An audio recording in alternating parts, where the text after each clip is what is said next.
Suspended Mamban Mayor Alice Go, no show pa rin sa pagdinig. Go warrant to petition para mapawalang visa pagka-mayor ni Go, inihain na.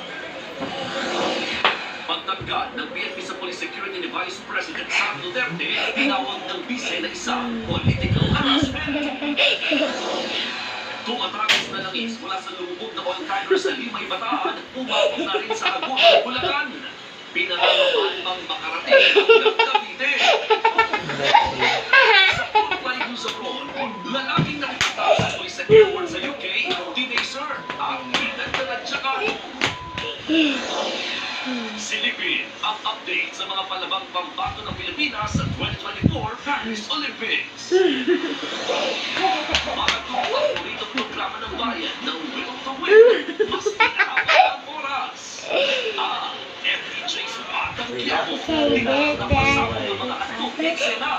Si Bubbles at David, mababaril.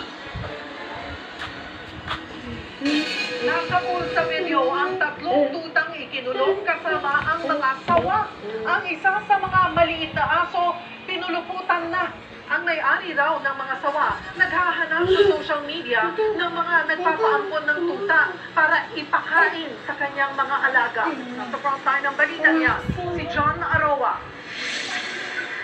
Viral ang video na ito kung saan makikita ang mga tuta sa loob ng isang kulungan sa Carmen, Cebu. Ang kasama nila sa loob, mga sawa. Makikita